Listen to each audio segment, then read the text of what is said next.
Oh, hey, what's up, guys? Hope y'all have been having a nice. I've been having a really nice day. Mowed the lawn, worked out, just got out of the shower because I had to de-swamp my testicles, and I figured that I would do another Should You Read? Recommend y'all something for your day. And today we're going to be talking about Hajimete no Gal, or My First Gal if you don't speak the Nipponese. Now I know what you're thinking.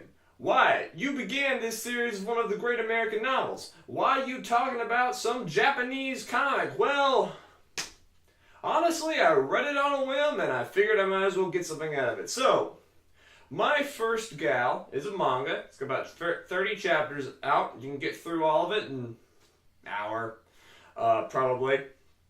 I don't suggest reading it all at once, but, you know, manga, not very hard to get through. So, this is in the rom-com genre. It's also very erotic and sketchy. And I'll be honest with y'all. I watched this. I was on Mount. I was looking through all of the thingamajiggers that were going to be coming out this season. And by thingamajiggers, I mean anime. And I came across this show that was being adapted from this manga.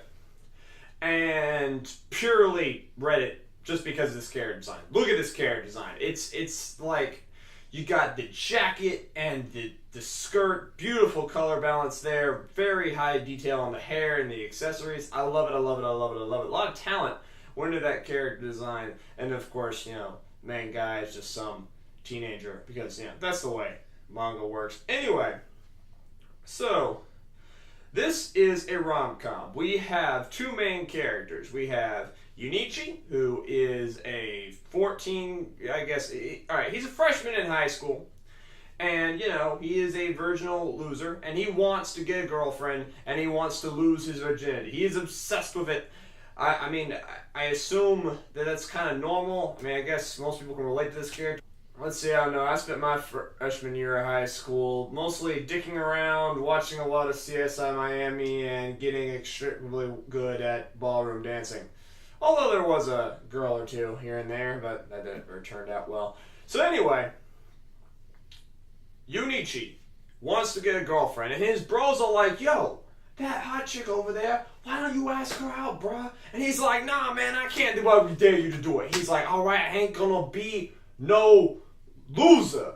So he goes and first chapter gets on his knees and he asks the girl out, and she says yes, and our story begins. And that girl is Yame. Alright, so she is the main draw, she's the character design, she's what all the stuff's going into, and this show sells her. Okay, it sells this girl. There's constant almost full page shots of her just beautifully framed in an expression.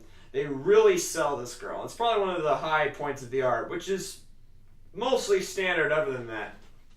Not that I know that much about manga art, but that's fairly obvious. So, this is a rom-com between these two characters. Now, one of the main points of the story is that Yuichi comes from a gang of nerds and losers and otaku and all the, you know, reprobates. But Yame is a popular girl, and not only is she that, she is a gyaku, which is not how that's pronounced, but, you know, I am doing my best. So, what is a gyaku? The word is on the screen. Anyway,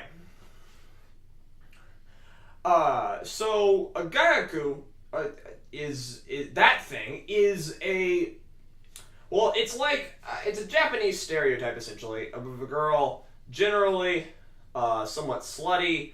They play that up in the manga. Tanned, colored hair, lots of jewelry, very petty. For Americans, think of Valley Girls, and for the rest of the world, I don't know how to help y'all. Anyway, one of the points of the story is that, you know, Yuichi and his friends keep assuming a lot of things about Yame, but she turns out to be a lot more complex than they think. So, let's get down to the romance. Is it good? Somewhat. There is a lot of progress made early on. The romance at the beginning usually boils down to Yuichi makes an assumption about Yame, and then through a series of events, it turns out to not be true or come true in some other way. And they hang out. Like one chapter will be they go to karaoke, another chapter they go to a movie. And these characters grow. And they clash off each other and they bounce off, and things are going pretty well. Now, as I loudly crack my knuckles, make sure the microphone gets that because I'm making this a gag now. Alright, so this rom-com suffers from a problem that a lot of rom-coms and manga suffer from. And that is the dichotomy between the opposing forces of eroticism and romance. Because this is an erotic manga. There are many, many erotic scenes. Most of them, and I actually like this, are fantasies, where he'll just start fantasizing about what Yame is going to do. And even though it's very obvious that these are fantasies by context, there's not like any like they don't like draw bubbles around it, or there's no framing device visually to tell you that it is a fantasy other than the fact that Yame is doing something that she just wouldn't do. So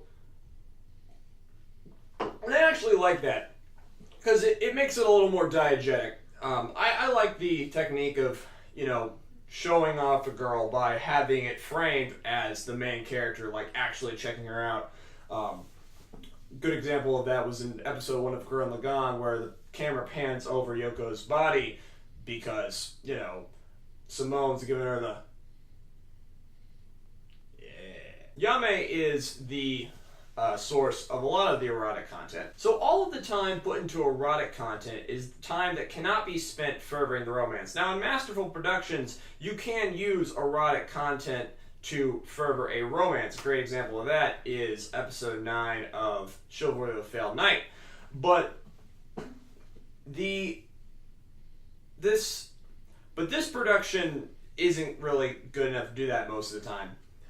I will say that it's not the most immature depiction of sexuality I've seen in a manga, and it certainly does have some relatability in that, these characters, want to have sex because they're teenagers, but also don't want to have sex because, they're actual human beings and they have hang-ups.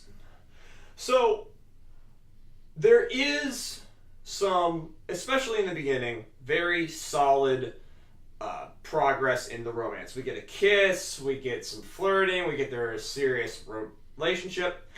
Here's the problem. Well, there's several problems. The first problem with this series is that it's always from Yuichi's perspective. He's constantly assuming things about Yame, he's wondering things about Yame, and he's usually getting it wrong. And we very rarely see what Yame is thinking. And the few times that we do, it's very fascinating. I want to get inside her head as a character because I really do care about her. She's a well-done character. You really care about her. This manga is really easy to care about because it's very funny. And it's not like gut-bustingly funny, but there's constant gags throughout. And I found myself chuckling a few times every chapter, which really helped it go down. It was a good time. I thoroughly enjoyed myself, though I wouldn't call my experience to be very exceptional. This is all from a male point of view, which of course lends to the erotic content. Now, that being said, it is also very immature, and sometimes things aren't making... it basically does that manga problem of this couple not acting like how actual couples act. And if you can't deal with that, then I'm not recommending this manga for you. Which again, this is a recommendation show. So let's move on to the biggest problem of this production, besides the fact that it's not done, is there are other girls. Now, I really liked this rom-com because at first I thought this was a clean romance series and not a harem. I hate harems. They're just boring. They've all, everything that can be done with a harem series has been done, and they bore me, alright? So at first, things were looking good, because we have, the asking out occurs in the first chapter, alright? So there's already progress made, and it locks us into this character and this character are a couple, and the story is about them. then they introduce another girl. But it's okay at first. Rinko is alright, because she's an antagonist of an arc, and that's good. It works. And then they introduce the childhood friend, who calls him Oni-chan. And for those of you who don't know how terrible that is, I honestly am jealous of you. But frankly, it turned me off greatly. Because it's contrived, and we've seen it before, and just all creativity out the window. And now there's a fourth girl introduced, and see, the thing about these girls, especially the childhood friend character, is they are used to push the eroticism of the show and make it more and more harem-y and less romancy. Further reinforcing that eroticism-romance dichotomy we were talking about. And that's really bad, because I do not mind erotic content being sprinkled in my stories, but here's the thing.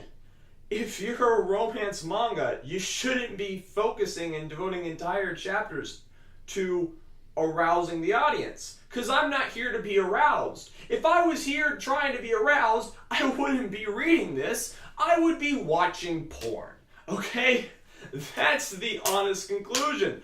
So, you're really not going to get that much out of this. It's not what you're for. My first gal, you are not here to arouse people. You're here to be a romantic story. If they want to be aroused, they can go other places. Okay? So, we're 30 chapters deep, coming out of an arc with the little sister character. Now, there has been some progress made, and the romance is progressing pretty well. This manga, which has been running since late 2015, recently got an anime adaptation. Now, allow me to do some outside-the-box thinking. Outside the box? Outside the box. That's what they say. The box, this frame, right in here. You see the frame? Going outside the box. Let's go outside the box. Yeah, okay. Alright, too many jokes. So, this show's anime adaptation was announced in the manga itself, in the scanlation that I read. And maybe some people who read this series can contradict this, but I think that after that, it started to get a lot more erotic, and it started to introduce more characters, and it started to use arcs of the other characters to pad out the story, which would probably really help an anime adaptation. Said anime adaptation is by Naz, which they're completely new, which is not a good sign. And the director has only directed, he directed Masun Gakuen HXH last year, which is also not a good sign. But frankly, that show is so bad that we can only go up from here. So that's a good thing, I guess. Anyway, I'm not expecting much of the anime adaptation. I will watch it because I've honestly never watched an anime from which I've read the manga, and that would be very interesting to do. Now, the manga is updated at least monthly, sometimes twice a month, and I don't know how long it'll last. That's the thing. Maybe once it's finished, I'll catch back up on it. Maybe I won't. So, if you're into manga rom-coms, this is a pretty strong one. Honestly, if you see this character design and you think that girl looks hot, go for it. Read it. You'll have a blast. If you've never read a manga before, this is certainly not the one to start with. And if you want a more mature romance, this is not for you. However, if you've got some time to burn and this is making you curious about the story, I will say the characters are pretty endearing. The main character does kind of do that thing where he's got this kind of spineless male lead, but again, he asks her out in the first chapter. He is active. He's not a complete coward, which does help it out a little. Yame is a very interesting character who I'm pretty endeared to. There's one side character, Rinko, who's pretty good so far, just because she's pretty extreme and it's funny. Again, there are plenty of chuckles throughout, and I think you'll have a good time of it if you want to. If you're not into manga rom-coms, frankly, stay far away. There's really nothing there for you. So, just to recap, Hajimete no Gal, or My First Gal, is written by Meguru Ueno. It is... I did my best, okay? It's got like 30 chapters-ish out. There's 3 volumes so far. It's probably going to be running for a while. And that's what it is. That's my recommendation. Thank you very much. I have been Wyatt the Word Weaver, and I'll be here all week. In fact, I'll be here all month, all year. And, you know, this YouTube channel will hopefully go until I'm, like, you know, dead. And even then, I'll probably have some stockpile content to come out. That sounds like something my future fast. That sounds like something I would do. Like, comment, and subscribe, and do all that YouTube stuff. That's actually the first time I've done a YouTube video. I guess that makes this a milestone for me. Anyway, guys, I'll have the next one for y'all in a bit. Bye-bye.